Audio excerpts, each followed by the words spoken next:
So, hello everyone. Where's my hello?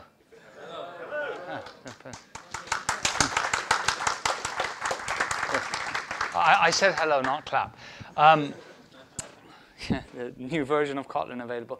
Oh, but it's out of sync with Gradle. There you go. This is the point where I tell you I actually stopped working for JetBrains yesterday.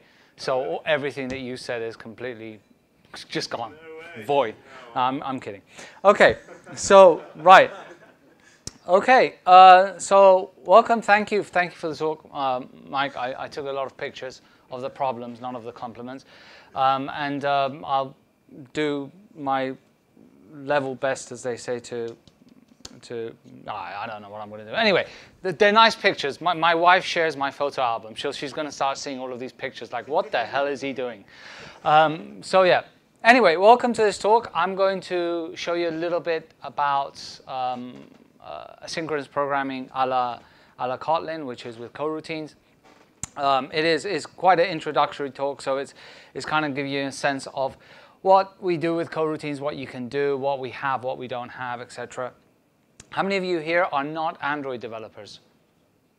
Oh, that's nice. That's nice. I always like it's not that I don't like Android developers. I don't mean that. It's just refreshing to see people at a Kotlin talk that aren't Android developers. So yeah, welcome. And of course, all you Android developers, welcome as well. I love you too as well, okay? So anyway, how many of you do asynchronous programming or do anything around with Android in terms of like use something like RX Java or things like that? Okay, so a lot of RX Java fans here. Okay, great. So what we've done with Kotlin, we've basically implemented what we call the idea of continuations and suspendable computations, which isn't a new concept. It's a concept that's been around for many, many years. And different to some of the other solutions out there, the main idea behind this is that it's a way of programming. It's a programming paradigm that doesn't shift you from your normal imperative programming paradigm, so to speak, right? If you think about all of the different ways that you do asynchronous programming, if anyone does JavaScript here, anyone? Anyone? It's okay. Don't be embarrassed. Raise your hands. We've all done it. Yeah. So you're all familiar with callback hell, right? Which is essentially, that's the simple concept of I want to run something, and when that thing is completed, I want something else done, so I'll pass in a function that's a callback. Of course, it doesn't stop there, because as you pass, the new function in turn needs to do something when it completes, so you get another callback and then another callback, and if you look at it, it's just a chain of curly braces going that way and that way, which is why they call it the tilted Christmas tree, right? So that's one way of doing asynchronous programming. Other ways that we try and doing non-blocking programming is things like threads. How many of you love threads? Love working? Well, yeah, apart from Mike over here. Okay, there are three weird people in the audience. So there's threads. Then there's the approach that some languages take, such as C#. And if you're from a .NET background, you're familiar with async await, right? So C# does this approach of async await, which essentially is a very, very nice approach, except that when you look at your code base, it's just like async await all the way down. And a lot of times what happens is also that your methods now have to be converted from returning the value to returning what they call a task of a value, so that you can query this value inside of that. Now, following the philosophy of Kotlin, which is essentially we try to make the language as simple as possible. I know that there are some people, I don't know if they're here in the audience, forgive me if they are, but there's a library called Category, if you've ever heard of it, yeah, which is trying to bring Scala to Kotlin. Which at some point you say, well, just stick with Scala. But anyway, it kind of complicates things a little bit, but it's nice. So yeah, that aside, and you're wondering, like, why the hell did Hadi suddenly come up with that? I don't know. Sometimes I go off on a tangent, but it's okay. Just bear with me. Did I tell you that joke? No. So we try to keep it simple, and we try to keep like the language constructs as small as possible, right? And then anything that you want to do, you kind of add as part of the standard library. So we've tried to follow the same approach when doing asynchronous programming. We've tried to delegate this to libraries. And the only thing that we've actually introduced in the language is one keyword. In fact, when we started first with the whole implementation of coroutines, it was 2 keywords. And now we've managed to reduce that to 1, which is a single keyword, which is called suspend. Everything that you see here, essentially, as end users, often you would be using this from libraries. Okay? And before we dive into examples, I want to also say one other thing, that we made the terrible mistake of calling this experimental, right? So people say, well, it's experimental, I'm not touching it, right? Because it's experimental. No, but experimental doesn't mean that it's experimental. It means that it's experimental, right?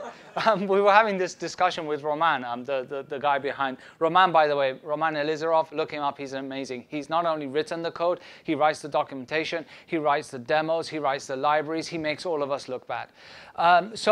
And we were having this discussion, and yes, there's a general sentiment that we maybe made the wrong choice calling it experimental because people kind of get held back.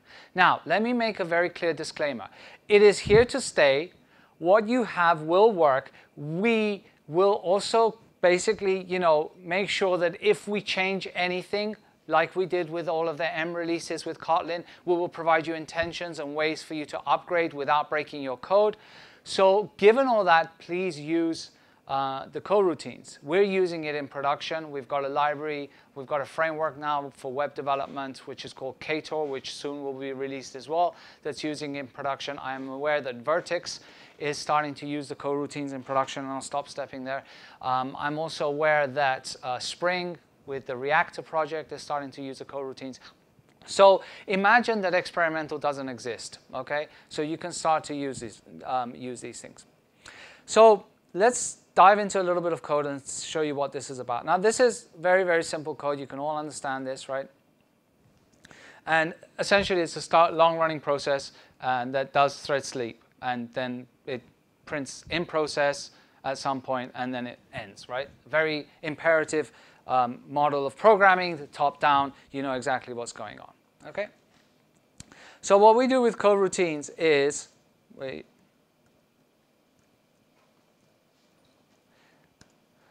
essentially, we're taking the same kind of programming model, and what we're doing is introducing the concept of suspendable computations, right? Which essentially what that means is that the compiler is now aware of points in your code that will be suspended and the compiler has to come back to. Under the covers, that is nothing but translating into callbacks, except you don't see the callbacks, right? So you continue to write the code as you would in an imperative way. Don't worry about this launch for now. We'll get to that later.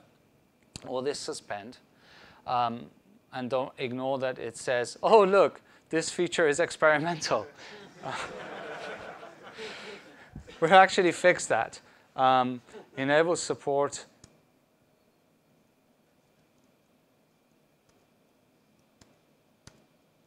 No. So you see, that's the other thing that would be nice, that our tools actually work as well. So there you go. Now what did I do?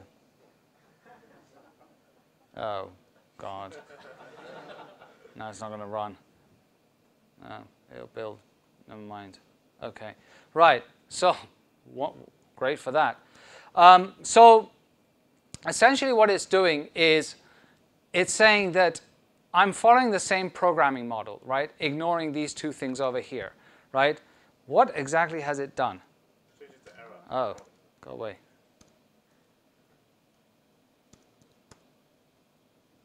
OK, right. So it's saying that this is going to continue. So it's starting here. It's going to do this suspendable process, and it's ending here. And this is have a thread sleep, right? So it's essentially the same thing that we did before. OK? So you see that what happens here, however, is not the result that you expected to see, right? Because I said it's going to work the same way. It's not. I lied. I do that. So starting here, ending here. Now, what's exactly happened? What's happened is that at this point, the code, and you can see that it says here that this is a suspend function call. What it's done actually, it says, OK, I'm suspending. I'm going off into another thread, and I'm going to execute this. And then once it completes, I will come back and continue from there, right? The problem is that this code is actually the main thread. This is executing on the main thread. That launch is not executing on the main thread, and we'll see how we can change that in a moment. But essentially what's happening now is that the main thread is terminating, so you're never going to see the result, right? So that's why you don't see the actual suspendable process in process here, because it's waiting for 2 seconds, and by that time the thread is sleeping. So let's try and simulate that, which is by essentially adding a while true loop, right? So now you can see at the bottom here that it's starting here, ending here, and in process, right? So what has happened there? So it started it, but then since this has waited for 2 seconds, it's being printed afterwards, right?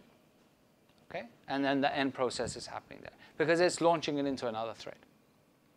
And as I said, as we go with the examples, we'll see how to manage that. Okay? Now, to give you some comparison, because this syntax here, this launch, you're kind of thinking, what is this? Like this, is this like me launching a new thread? Actually, it's very similar to launching a new thread. So here I have an example of threads, right? Here, essentially, I have an array of 1 to 100,000, and I'm saying for each of these, launch a thread, which is a syntax that is it's a helper that comes with the standard library. Thread sleep 1,000, and then print line dot. Okay? And here I'm going to run this, the threaded version. So what do you think is going to happen? Quick. Quick. Yes.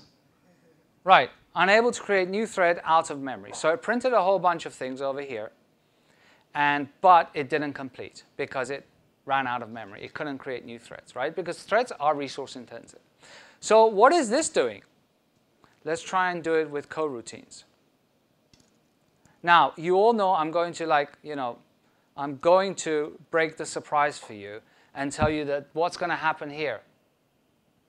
It's going to complete. Otherwise, it would be a really shitty demo, right?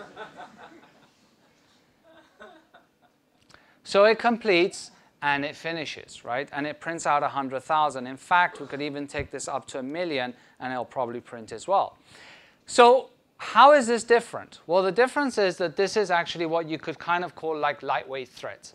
And in fact, it is not lightweight threads as such. What actually is happening is that that code under the covers, as I mentioned, is being converted into callbacks along with a state machine. So the compiler is taking your code, your suspendable function points, and it's creating a state machine under the covers. It's something that the compiler is doing. It is not dependent on the OS. It is not dependent on the underlying platform. It's the job of the compiler. So under the covers, it's creating this state machine. It's knowing where your code suspended, and it knows where to resume that code. Okay? That's kind of the approach that is happening here. Now, if you're familiar with Rx, what you do is what? You go from doing normal programming to they say to you, everything is a stream and it's observable, right? And they say, don't think about discrete values anymore. Think about streams. So I get a bunch of streams, and then I sit on those streams and I observe them, and I do chain methods there, and I call methods there, and then the results of those methods I call on other methods, and so on and so forth. It is changing your programming paradigm. It is shifting you from one model of programming to another model of programming. With Kotlin, what we're trying to do with coroutines is avoid that. It's saying whether you're using imperative programming or whether you're using coroutines, asynchronous programming, whether you're doing one or the other, synchronous or asynchronous, you use the same programming paradigm. Okay? And that is how we do it with these constructs. So what exactly is this? Let's come back here. Let's go to this one, actually. Okay? So what I'm doing here, essentially, is that I have two things, right? I have the synchronous world, and I have the asynchronous world. Okay? And with Kotlin, you can write your code top-down to say, I want to do this, and then do that, and then do this in a synchronous way, and then with the results do whatever. However, you have to indicate that you're going from one world to another. And that's where this constructor launch comes in, right? Launch, what it does under the covers is essentially launch a coroutine for you, okay? So in the example that we saw with the threads, what I'm doing here is I'm essentially launching a million coroutines and then having each of these delay for 1 second and then print a result, right? And the jobs over here is basically giving me the list of jobs, and then for each I'm calling it join, which is using the same syntax as you're familiar with threads. That's the main reason that we've called that join, is that because you're familiar in threads, you kind of call it the same thing. Okay? So under the covers, what is launch doing? Well, it takes this coroutine context, and we'll see what that is in a moment. It takes a start option, and then it takes a suspension block. So this is actually the code that is going to be suspended. This is your suspension point, okay? And then it's launching this coroutine context, it's launching your code, and then this is what under the covers is going to be creating that state machine by the compiler so that it knows exactly where to come back. Now, one of these parameters is implicit. So in Kotlin, if you're familiar with Scala, in Scala you have implicits. In Kotlin, we only have implicits in one case where it is about suspension points in coroutine launches. Okay? Now, this is one construct to launch a coroutine. We'll see that there's a few other ones. So this allows me basically to say, OK, I've got a list of jobs. I want to launch all of these in coroutines, and then I'm going to wait for them and complete, right? Now, that's not all you do with jobs. You can do a whole bunch of other things. And by the way, the delay that I mentioned here, this is essentially exactly the same as thread sleep, except it's the equivalent of thread sleep in the coroutine world. And we'll see why we need something a little bit different there. So here, for instance, I'm launching a coroutine, and I've got this long-running process, and then I can delay this for 4,000. But then since I have an instance of that coroutine that I've launched, which is the job, I can also cancel coroutines at any time I want. So if I run this, you can see that this is going to be delayed for 10 seconds, and then it's going to call long running. However, after 4 seconds, I'm canceling this call. Okay? So again, it's very top-down, easy to follow, easy to understand. Now, the reason for delay is because if you're familiar with also Rx, we have kind of a similar situation with coroutines. Now, in Rx, you know that those of you that are familiar with Rx, you can take one call and you can chain it to another call, and then that call chain to another call, right? The problem is that if any of those calls do not observe errors or do not observe the need for you to cancel, then it can cause a problem. In coroutines, we have a similar situation. Any code that you write needs to be able to react to a cancel call, right? So this example over here would not be able to react because it's basically got a while true that is always going to run no matter what, even if the job is cancelled. And the thread sleep versus thread delay is basically the equivalent of thread sleep, but having the ability to be able to cancel the call inside it. So in order to do this, implement this properly, what you do is the coroutine context provides you a flag which is called isActive, which essentially means you just check for that active. And when a job is cancelled, when a coroutine is cancelled, all it does is just set the isActive to false, and the job returns. Okay? Similar to Rx, you can do timeouts. You can launch coroutines with timeouts. So here I can say, for instance, I have a timeout of 3,000 milliseconds. And then again, the process is going to run for 5,000 milliseconds, and you can see that the result is that it timed out, so it wasn't waiting for the process to complete. Okay? Now, I've been talking a lot about writing top-down code, okay? Because I want to launch some things that's not occupying the main thread, and I want to get the results of that. So how exactly does that work? Well, here's a typical example that's going to show you. So here I have one function over here and another function over here, and then I'm going to print the result of 1 plus 2. Okay? And then we'll see the total time. So the first function is a suspendable computation, which delays for 1 second, and the second one is another one that delays for a second, and you'll see the sum, right? How long do you think this is going to take? So you're too slow to respond. The response is out. it takes 2 seconds, and the response is 42, right? Because these are running sequentially. And that is the whole point here, that I want to be able to write code in an imperative way that doesn't necessarily lock my thread, but be able to do it concurrently, sequentially in this case. Okay? Now, what happens if I don't want that? What happens if I want an approach where I want to actually execute these concurrently instead of sequentially? That's where we have some of these helpers that I mentioned. So in C#, you have the async await construct, right? Which essentially says, asynchronously call this code, and then on the next line you say await for the result, and then based on that, do something with that result. We have those functionalities inside the library. It's actually not the standard library. The library is called Kotlin X, which is under the Kotlin X organization on GitHub. But what this is again, a certain type of launcher for coroutines. So much like we saw launch before, this is another style which is called async. And in this example, what it's doing is the kind of similar situation where you have in C# code, if you're familiar.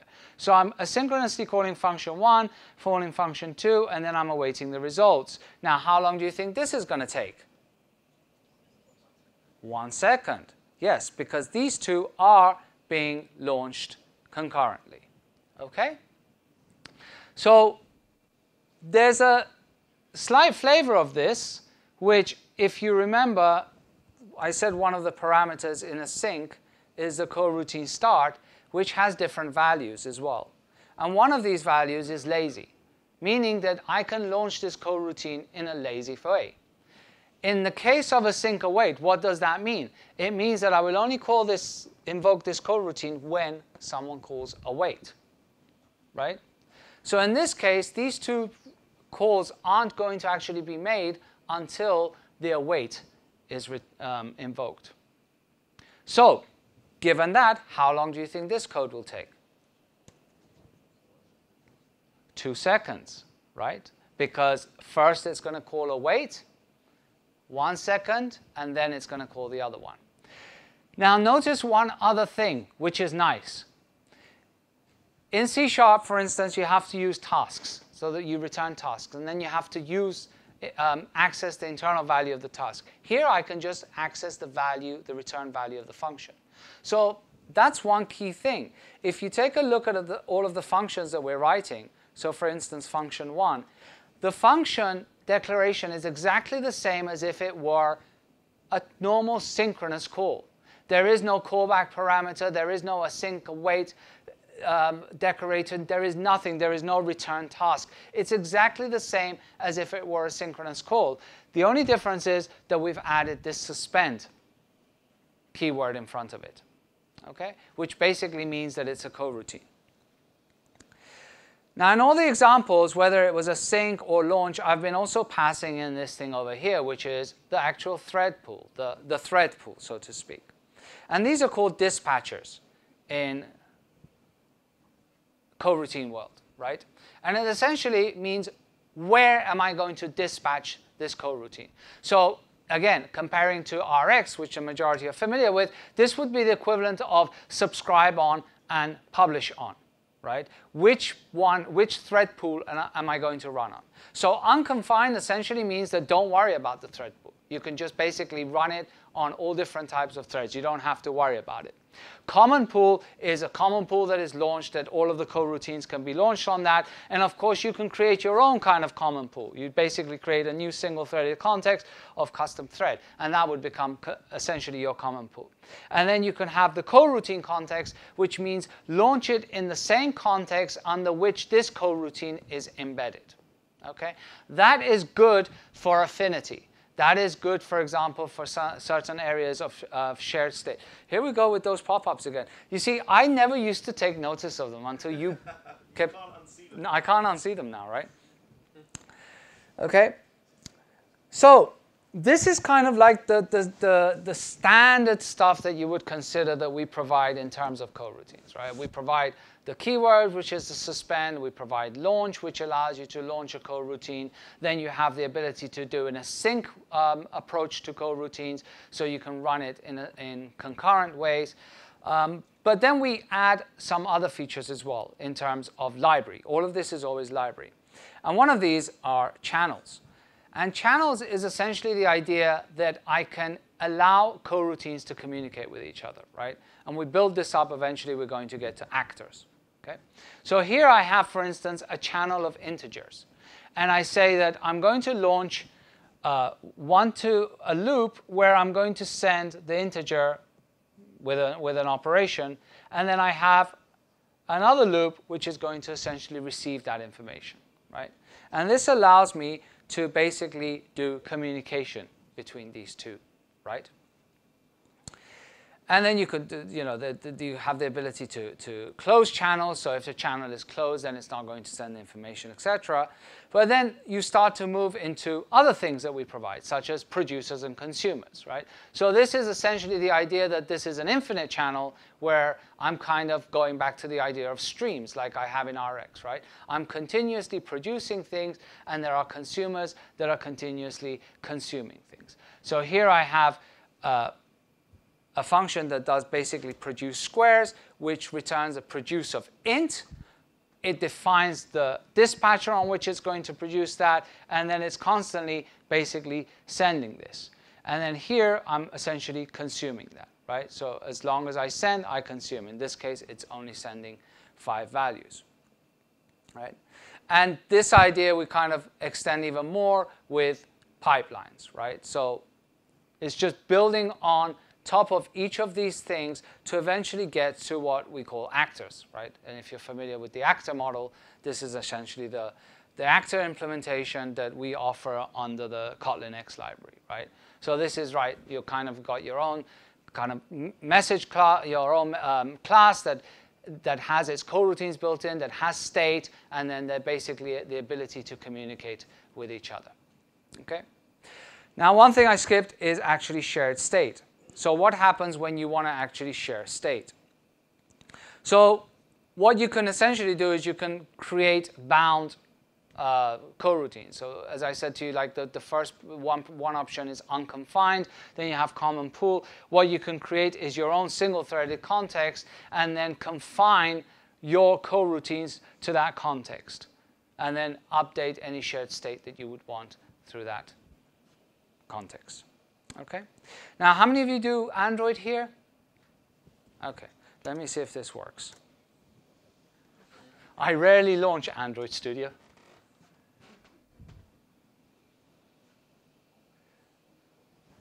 And I always remember that what I should do is launch this like the day before so that the emulator starts up.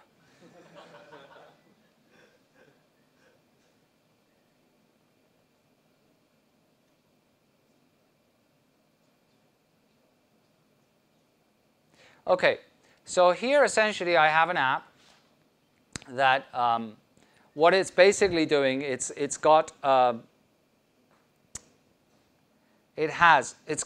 Fibonacci, right? But it's calculating Fibonacci on a coroutine, and it's going to do that every time I click on a little icon on the screen, right? And coroutine is being launched in the UI, and the counter is being launched in the UI. The idea here is that I can easily basically do updates to the UI without having to worry about blocking the UI at the same time that I'm running long-running processes, right? So here we go. Now I should tell you about some jokes. Oh, Pixel API 25. Have you guys seen all of the announcements from Google recently? Yeah. Right? So like, like someone said recently, they said, imagine if 10 years ago someone said to you, can I put cameras, microphones, all of these things in your house and record everything you do? And we're like, what, are you crazy? And now, hey, we're doing it. And we're like, oh, is it available in the UK yet? So you see that every time, this is just basically counting, And every time I click on this icon, it's doing a Fibonacci calculation, right? And as I click more and more, Fibonacci is going to become slower and slower, but it's not blocking the UI, right? It's still I'm still clicking. You know that once you hit Fibonacci 40 above, it's going to take ages for this to complete, right? But this is, the point being here is that, again, I'm basically launching this, these long-running processes, and I'm able to update the information as and when I can on the main thread without having to worry about anything, right? Using the same kind of paradigms that I would normally use when I'm doing synchronous programming. Okay? So, that was my demo. If you didn't like it, you can still clap. It's fine.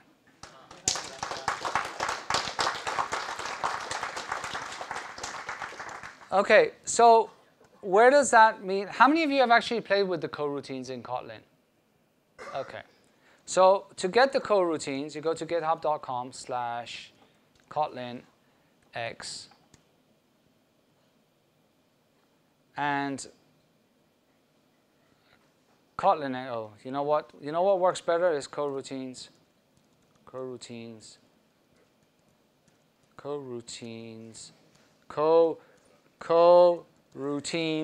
Kotlin. Kotlin. There you go. I know how to Google. So this is the coroutines, and what we've essentially done is we've divided this up into multiple libraries, multiple modules, so to speak, right? So the core is all of the stuff that I've basically shown you, right? So everything that you saw here is available in core. Then there is a library which is called reactive, which is some helpers that allow you to interact with Rx Java, so you can actually combine coroutines with Rx. There's UI, which has some helpers to work with Android, JavaFX, and Swing. And then there's some integration stuff. And the first place that I would really recommend that you start is the guides. Okay, so in fact, Roman says read this first himself, right? This is really, really extensive guide and has in detail all of the things that I've been showing you today. Okay, so there's a whole bunch of information there. You know, a lot of information and good information about all of the things that we provide in the coroutines. But for you to use it, essentially, you just need the core library to begin with, and then if you're doing Android, you use the UI stuff. In terms of the experimental thing, as I said, we really would like feedback at this point to see any quirks in terms of usability, any API issues that you encounter, any ugliness in code that you encounter because you have to do multiple combinations of coroutines or what have you. So we would very much appreciate that you do use it and provide us feedback. And then I promise that if you do, I'll come and take pictures like I did of Mike's talk, and then I'll just share it with my wife and then throw them away. So yeah, and when the IDE does work, when you do is you just say enable coroutine support. There you go. Now Gradle works, and you see that that all goes away. So you don't get that ugliness saying that coroutines is experimental. Okay? That's it. That's all I have. Yeah, thank you.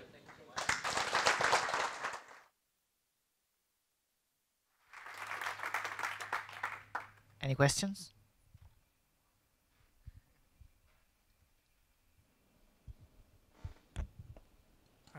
Hello. Hello. God, my voice sounds so weird.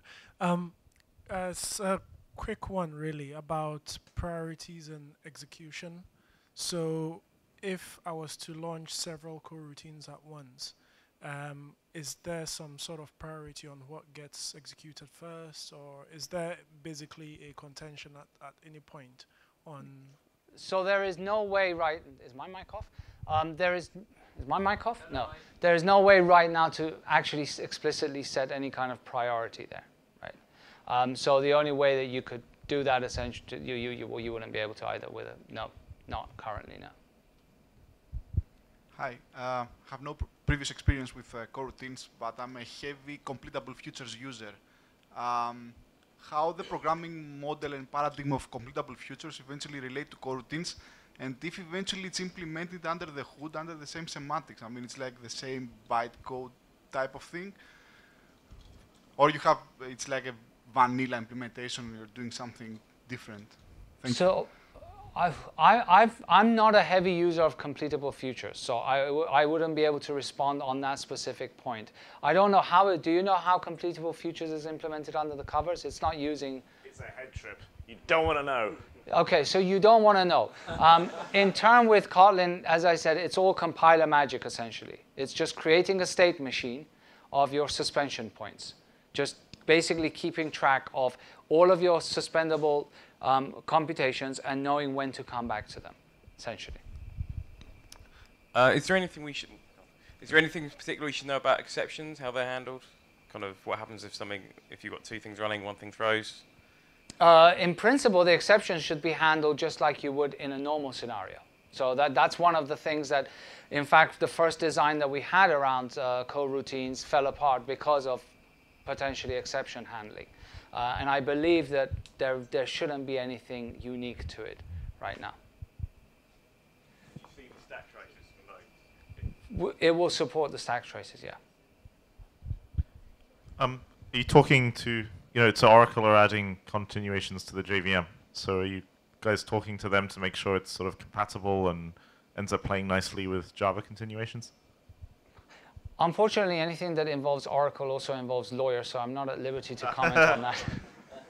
Okay. I couldn't. I would probably best if I wouldn't comment on that right now. I mean, we do talk to various teams on various places, and I know that Andre and Brian have good talking relationships all the time.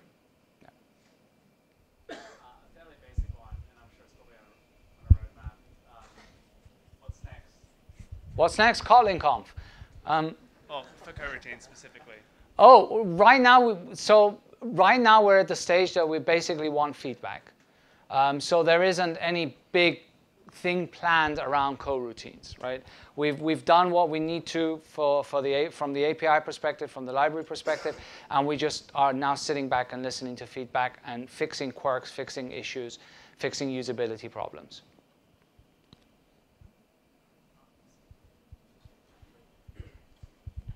Hi. Do you consider this like as a replacement for Java, like in the long term?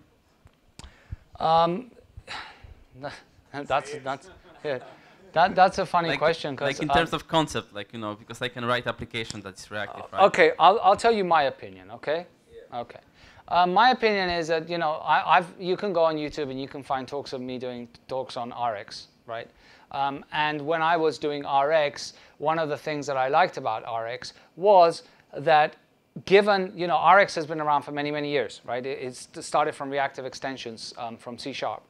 And one of the things that I liked when Netflix adopted RX was that it started to become, uniform on all platforms. So whether you would, doomed to do JavaScript, you had RxJS. If you're doing Java, you had RX Java, RX Closure, RX Kotlin.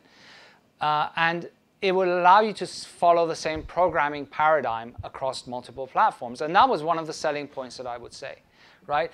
However, it did, and you know that it does require a shift of paradigm. So really here it's about choice, right? If you are comfortable with that shift, if your life now is just observable streams, then I see no problem with you continuing with RX. If you prefer a more, traditional approach, then I would say that coroutines, right? But really, it's like my answer is the same as I would say, should I use Scala or Kotlin, right? So use whatever works. Yeah. No, I think that was you had a question first. Sorry, yeah, me again. So we haven't met, by the way. I noticed I don't use Kotlin, but I noticed that you had something about Kotlin native, which I'm assuming is compiling Kotlin against something other than the JVM. Yeah, so Kotlin native is Kotlin using LLVM, basically, running on multiple platforms. Okay, so the question is, how then do you implement coroutines on the LLVM? Well, coroutines, as I mentioned, is basically compiler magic. So it doesn't require anything from the underlying OS in essence. Right.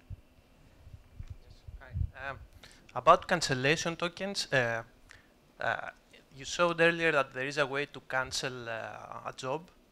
Is there any way that you can query or ask for a cancellation and somehow allow the thread or the job to cancel with knowing that it has been asked to cancel and release some resources? Something equivalent to you the mean a C#. clean cancellation? Yes, you will be able to do. Yeah, you will be able to, because essentially what you're doing is when a job is cancelled, a flag is set to false. Okay. So you just query that flag and then do your cleanup as you like. Okay. And one more about testing. Is there any special way of setting up all this? So yeah, there is one of the things that you might have seen that I'm using is this Rom Blocking, right? And this Rom Blocking is basically a construct that works great for demos and also works great for testing, which allows you to kind of test your coroutines from a unit test in an easy way. Okay. Thank you. This is, by the way, I'll show you my we've got 2 minutes now. Remove RF. Should I do that in the root? No. So v native.kt. So here, this is to show you basically my vfoo args, array of string, print line, native. So now I can do kn native. So that's Kotlin compiling native. And then I can just do basically. So there is a little issue here. It calls it a kexi because, hey, why don't we just prefix everything in life with a K? That's not really nice on the on OS X. You know, let's make this native to OS X. So what we'll do is there, no extension. So now I can just do native, and then that will run natively, right? And right now that compiles on OS X, well, Mac OS, it compiles on Windows, it compiles on Linux, it compiles on Raspberry Pi, it compiles on any ARM processor. So it's not, hey, that was fast, but there is no real optimization yet, but we're getting there. Oh. It's 297,324 bytes. Is that okay with you? Awesome. So the actual team that is working on native, they've spent a lot of their life in this area because we hired them from Intel. So they've got good experience in this stuff. So, and it's a team of, I think, around 10 people now. No, it's less, around 7 or 8 people working on native. Yeah.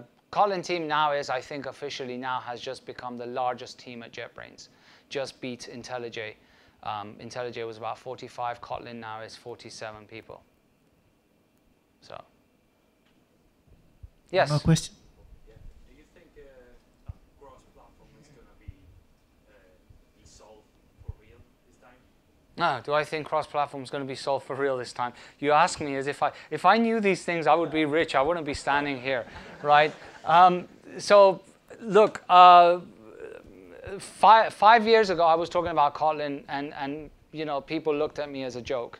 And I believed in Kotlin then, I believe in Kotlin now, and I believe in Kotlin cross-platform as well, because I think that Kotlin is a nice language. I believe that it's nicely designed. I believe that it's efficient, productive. I'm saying that, you'll say I'm biased. I absolutely am. But I try to be objective as well. And I think that looking at the scenario of what there is currently in native, it offers a nice fresh air. Now, I also know that the C and C++ community are special. So, and I don't mean that in a bad way. I'm just saying that they're special. So, you know, I don't know. I obviously hope so, and I can tell you that we're committed to native. We definitely are, because we also want to bring Kotlin not only to Android, but to iOS, right? So, yes. Can we execute? Sorry. How do you execute coroutines in Java? How do you execute coroutines in Java? Yeah. Can you call coroutine? I believe you can't. That's why you were using Quasable, no? I mean, does Java support coroutines? Is that the question? Yeah. Yeah, you need this Quasar framework to do that. Yeah. So it's not built into the language. You had a question. Yeah, just a very quick one. So I just was wondering, a JetBrains, how much is Kotlin used? I mean, like IntelliJ, how much Kotlin is it? Oh, we don't use it at JetBrains. What, are we crazy? It's experimental. We have currently, I think, roughly around 14 products that are using Kotlin. There are products that are entirely written in Kotlin, and then there are products that are being gradually adopting Kotlin. We have zero plans whatsoever to rewrite IntelliJ in Kotlin or the IntelliJ platform in Kotlin, which is why we place so much emphasis on interop, right? Because we can't, we're not a startup that will close shop and get 200 million to write it in the next fad, right? Not that I'm saying Kotlin is a fad. Can you edit that part out? So point being is that we adopt Kotlin in the different projects as needed, okay?